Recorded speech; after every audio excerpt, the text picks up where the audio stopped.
guys, this is Tejashree. Welcome back to my channel. It's me Cutie Pie. Welcome back to one more mini vlog. ఈ రోజు విజయనగరంలో ఉన్న అతిపెద్ద రామాలయం temple కి అయితే వచ్చేసాం. ఈ రామాలయం అయితే బాణం ఆకారంలో చాలా బాగుంటది. టెంపుల్ చుట్టూరు చక్కగా బృందావనం లాగే ఉంది చూడ్డానికి. లక్ష్మీదేవిని చూసారా ఎంత బాగున్నారో. అటు సైడ్ అయితే సరస్వతీదేవి ఉంటారు. కాసేపు ఆగితే ఫౌంటైన్ వేస్తారనమాట. ఇంకా అమ్మవారి మీద అలా అభిషేకం పడుతూనే ఉంటుంది. ఈ టెంపుల్ కి ఈవినింగ్ టైం వస్తే చాలా బాగుంటుంది. మనం ఇప్పుడు రామబాణంకి మధ్యలో ఉన్నాము. చూడండి ఆ సన్సెట్ చూసారా ఎంత బాగుందో. అనంత పద్మనాభ స్వామి విశ్రాంతి తీసుకుంటున్నారనమాట. చూడండి చుట్టూరు జ్ఞాన మందిరం. పాలరాయితో స్టెప్స్ అయితే కట్టారనమాట. సో ఇక్కడ కూర్చొని మెడిటేషన్ అయితే చేసుకోవచ్చు. చూడండి ఇక్కడ గార్డెన్ లాగా గ్రీనరీ కనిపిస్తుంది కదా. ఇక్కడ మంచి మంచి ప్లాంట్స్ అయితే ఉన్నాయంట. ఈ గ్రీనరీలో ఆయుర్వేదానికి సంబంధించిన ప్లాంట్స్ కూడా ఉన్నాయంట. మనం వినాయక చవితికి బిల్వ పత్రాలని ఇంకా పత్రాలతో పూజిస్తాం కదా. ఆ పత్రాలన్నీ ఈ గార్డెన్లో ఉన్నాయంట. మీరు 5 to 5:30 PM వచ్చేస్తే ఇక్కడ నేచర్ కూడా చాలా బాగుంటుంది. సన్ రైజెస్ కూడా ఆ టెంపుల్ మందిరం మీద పడి చాలా అంటే చాలా బాగుంటుంది. ఈ టెంపుల్కి కొత్తగా వచ్చిన వాళ్ళు డైరెక్ట్గా రైట్ సైడ్ ఉన్న రామాలయం మందిరంకి అయితే వెళ్ళిపోతారు. అలా వెళ్ళొద్దండి. లెఫ్ట్ సైడ్ వచ్చి ఇలా స్ట్రైట్గా వెళ్తే శ్రీ మహావిష్ణు మందిరం అయితే ఉంటుంది. ఈ మందిరం సైడ్ నుంచి అయితే వెళ్ళాలి. ఈ టెంపుల్ ఎంత బాగా కట్టారంటే మొత్తం ఆర్కిటెక్చర్ అంతా చూస్తుంటే అసలు మైండ్ బ్లోయింగ్ అనమాట. ఈ మందిరంలో అయితే విష్ణుమూర్తి ఉంటారనమాట. ఒకసారి చూడండి ఆ పైన అంతా ఎంత బాగుందో అసలు. ఇప్పుడు ఈ మహావిష్ణు ఆలయం దర్శించుకున్నాక ఇలా వచ్చి ఇందులోకి వెళ్ళాలి. ఈ లోపలికి వెళ్ళామంటే రామాయణం తెలియలేని వాళ్ళకు కూడా తెలుస్తుంది. విష్ణుమూర్తి రాముల వారిగా ఎలా జన్మించారో అక్కడ నుండి మొత్తం కళ్ళకి కట్టినట్టుగా వీటి ద్వారా తెలుస్తుంది. చూసేయండి. ఈ టెంపుల్కి చిన్నపిల్లలను కూడా తీసుకువస్తే ఈ చిత్రాల ద్వారా రామాయణం బాగా అర్థమవుతుంది. ప్లీజ్ అండి ఈ వీడియోని ఎక్కడ స్కిప్ చేయకుండా ఎండ్ వరకు చూడండి. ఈ టెంపుల్లో రామాయణం తెలుగు, హిందీ, ఇంగ్లీష్ లాంగ్వేజెస్లో అయితే ఉంది. పైనుంచి కిందకి చూస్తుంటే ఎంత బాగుందో మీరే చూడండి. చూడండి ఈ చిత్రంలో అయితే సీతారాముడికి వివాహం అయితే అవుతుంది. కైకేయికి దశరథుడిని 2 వరాలు అయితే కోరుకుంది కదా. ఫస్ట్ వరం అయితే భరతుడిని యువరాజు పట్టాభిషేకం చేయమని, సెకండ్ వరం అయితే రాముడిని 14 సంవత్సరాల వనవాసం అయితే పంపమని కోరుకుంది కదా. సో ఇచ్చిన మాట కాదనలేక సీతారామ లక్ష్మణుని అయితే వనవాసం అయితే పంపిస్తున్నారు. సో మీరు ఇలా మొత్తం చిత్రాలన్నీ చూస్తూ ఉంటే మొత్తం మీకు రామాయణం స్టోరీ అంతా అర్థమైపోతుంది. ఇటుపక్క వరండాలో దగ్గర 37 ఫ్రేమ్ల వరకు ఉన్నాయన్నమాట. ఫస్ట్ ఫ్రేమ్ లో చూడండి శూర్పణఖకి రాముల వారు అయితే వార్నింగ్ ఇస్తున్నారు. లక్ష్మణుడు శూర్పణఖ ముక్కు కోసేశాక శూర్పణఖ వాళ్ళ అన్నయ్య దగ్గరికి వెళ్ళి ఏడుస్తుంది. చూడండి ఇక్కడ సీతాదేవి రాముడినే నాకు ఆ బంగారు లేడి కావాలని అడుగుతుంది. ఇక్కడ వరకు ఫస్ట్ కారిడార్ అండి. హనుమాన్ మీద లేజర్ లైట్ అయితే వేస్తారనమాట. అందుకే ఇక్కడ సిట్టింగ్ ప్లేస్ అరేంజ్మెంట్ అయితే చేశారు. ఇంకో ఆఫ్ రామాయణం ఈ సెకండ్ కారిడార్ లో అయితే ఉంటుంది.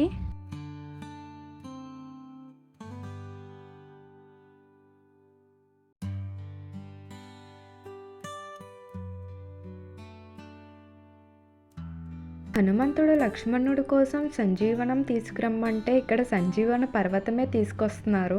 ఈ పిక్చర్ లో బాగా క్లారిటీగా కనబడుతుంది.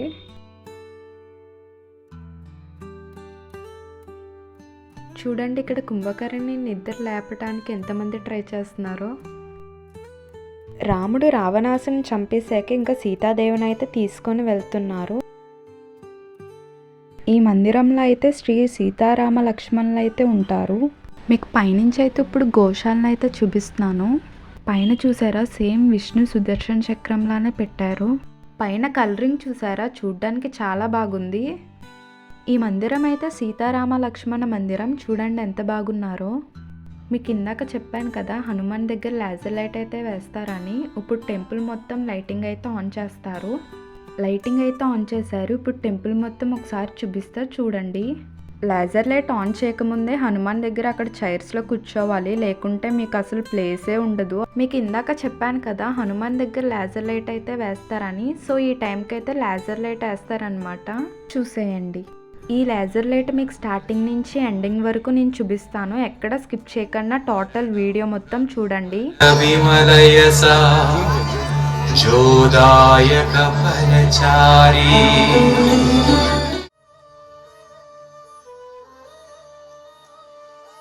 చూడండి బ్యాక్ సైడ్ బ్యాక్గ్రౌండ్ మొత్తం బ్లాక్ అయిపోయి హనుమాన్ మీద ఓన్లీ లేజర్ లైటే కనిపిస్తుంది. జై హనుమాన్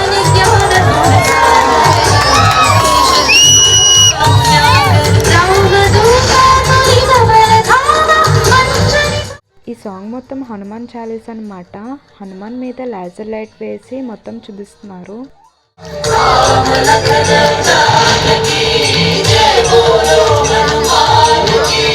महावीर विक्रम बजरंगी कुमति निवार सुमति के संगी कंचन वर्ण विराज सुवेशा कानन कुंडल कुंचित केसा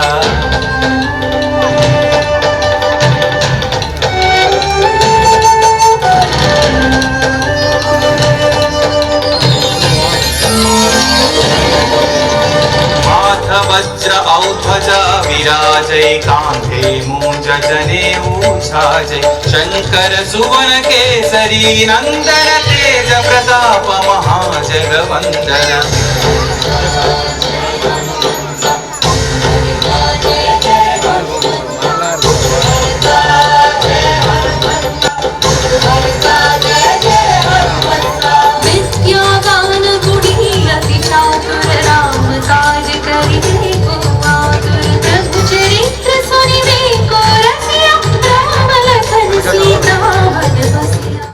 గుండెలు చీల్చి ఇప్పుడు సీతారాముడిని అయితే హనుమాన్ చూపిస్తున్నారు.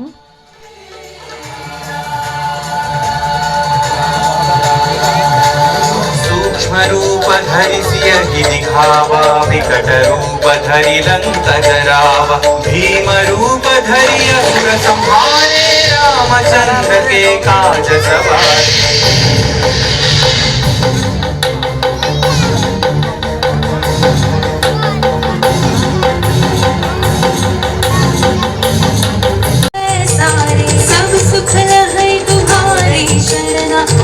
रक्षक काहू को डरना मंगल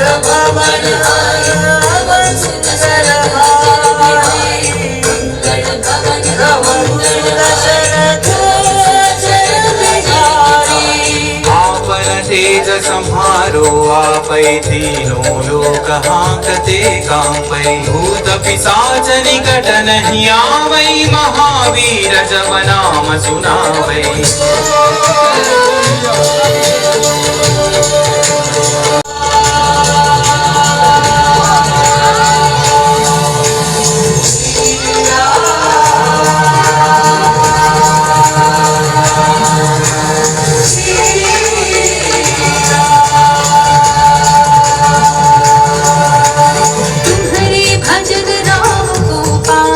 जन्म जन्म के दुख बिसरावै अंत काल रघुवर पुर जाई जहाँ जन्म हरि भक्त कहाई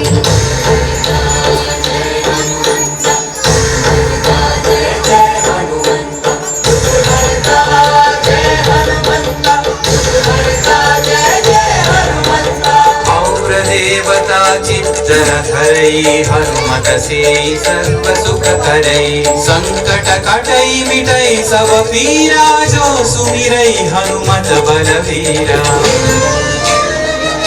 చూడండి హనుమంతుడికి నిజంగా అభిషేకం చేస్తున్నట్టే ఉంది. ఆ పువ్వులు కూడా అసలు చూడండి, అసలు లేజర్ లైట్ లానే అనిపించట్లేదు నాకైతే. నిజంగా బర్డ్స్ వెళ్ళడం అవన్నీ రియల్గానే అనిపిస్తుంది. హనుమాన్ మెడలో దండలు ఎవరో వేస్తున్నట్టే ఉంది, లేజర్ లైట్ లాగా అయితే అస్సలు లేదు. చూడండి ఇక్కడ హారతి ఇస్తున్నారు కదా, అది రియల్ హారతి కాదు, లేజర్ లైట్తో వచ్చిన హారతి అది. నెక్స్ట్ మీకు రియల్ హారతి చూపిస్తాను, సేమ్ రెండు ఒకేలా ఉన్నాయి. చూడండి ఇక్కడ ఇస్తున్న హారతి రియల్ హారతి అన్నమాట. హనుమంత జయ నినాదముతో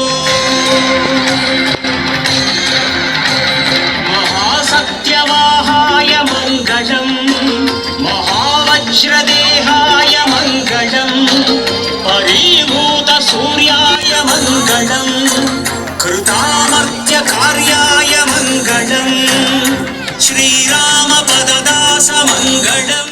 శ్రీ పంచముఖ ఆంజనేయ స్వామి అవతారం ఎత్తిన కథ అయితే ఇప్పుడు చూపిస్తున్నారు. ఇప్పుడు మనసారా స్తుతించుకుంటూ శ్రీ పంచముఖ ఆంజనేయ స్వామిగా అవతారం ఎత్తిన కథని దృశ్య రూపంలో తిలకిద్దాం రండి. ఆంజనేయం ప్రసన్నాంజనేయం ప్రభాతప్రదాయం ప్రకీర్తిప్రదాయం భజే వాసుపుత్రం భజే వానగాత్రం భజేహం పవిత్రం భజే సూర్యమిత్రం భజే రుద్రరూపం భజే బ్రహ్మతేజం అది రామాయణ మహాయుద్ధం భీకరంగా సాగుతోన్నంతలో శ్రీరామచంద్రుని సారథ్యంలో వానర సైన్యంతో విజృంభిస్తూ లక్ష్మణస్వామి తనతో పోరాటం చేస్తున్న రావణుడి కుమారుడు ఇంద్రజిత్ తలని బాణంతో ఒక్క వేటుతో వేరు చేశాడు. ఇంద్రజిత్ మరణ వార్త విన్న రావణుడు ఆవేశంతో ఊగిపోయాడు. ప్రతీకారం కోసం పాతాళ లోకాధిపతి తన సోదరుడు అయినటువంటి మహిరావణుడి సహకారం కోరాడు. ప్రభాతంబు సాయంత్రమీ రామ సంకీర్తనలు చేసి నీ రూపు వర్ణించి నీ మీద నేదండేయ నీ మూర్తి గావించి నీ సుందరం పెంచి నీ సదా సుందరై రామ భక్తుండనై నిన్నునే కొల్చెదను ఈ కటాక్షంబునందూచితే వేడుకల్ చేసితే నా మురాలించితే నన్ను రక్షించితే. తంత్ర విద్యలో ఆరితేరిన మహిరావణుడి దాడి గురించి విభీషణుడి ద్వారా ముందుగా తెలుసుకున్న హనుమంతుల వారు తన ప్రభువుల విశ్రాంతి మందిరానికి కాపలా ఉండగా ఆ దుష్టుడు లోపలికి ప్రవేశించడానికి పలు ప్రయత్నాలు చేసి చివరికి మాయోపాయంతో విభీషణుడి రూపం ధరించి మందిరంలోకి ప్రవేశిస్తాడు. నిద్రిస్తున్న రామలక్ష్మణులను అపహరించి పాతాళ లోకానికి తీసుకుని పోతాడు. అంజనాదేవి గర్భాన్వయాదేవ నిన్నెచ్చనేరెంత వారన్ దయాశాలి వై చూచియుండాతవై దూషికదన్ నిలిచియుండు తొల్లి సుగ్రీవ సుమంత్రి వై స్వామి కార్యార్థమై ఏగి శ్రీరామ సౌమిత్రులను చూచి వారికి కారించి సర్వేసు పూజించి ఎవ్వారు చెంపంటు గావించి వాలిని సంపించి కాకుల కుంటు బాధుడికి వీక్షించి కిష్కింధకే తెంచి శ్రీరామ కార్యార్థమై లంకకే తెంచియుండు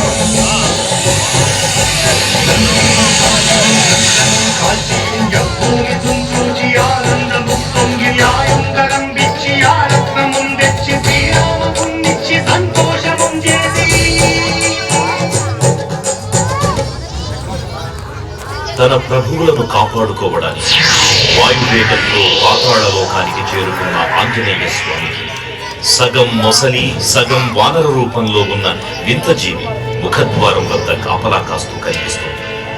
ఆ జీవి మకరధ్వజుడు అనే తన పుత్రుడని మహాసముద్రాన్ని దాటుతుండగా నీటిలో పడ్డ తన వేదవిందు ఒక మొసలి గ్రహించడం వల్ల జన్మించాడని తెలుసుకుని ఆశ్చర్యపోతారు హనుమంతుల వారు.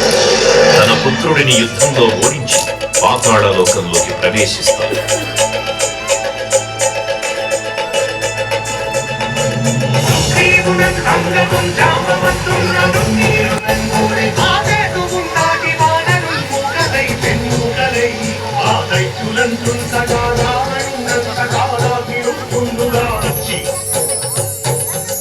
బ్రహ్మాండమైనట్టి ఆ శక్తిని వైచి ఆ లక్ష్మణుం మూసనుందింపగానప్పుడే నీవు సంజీవిని తెచ్చి సౌమిత్రికి నిచ్చి ప్రాణం రక్షింపగా కుంభకర్ణాదులం వీరులం మూల శ్రీరామ బాణాసి వారందరిం రావణుం చంపగానంత లోకం పురానందమయ్యుండ ఫస్ట్లో చెప్పాను కదా సరస్వతీదేవి రైట్ సైడ్లో ఉంటారని. చూడండి లైటింగ్ వేసాక ఎంత బాగుందో మొత్తం టోటల్ టెంపుల్ మొత్తం.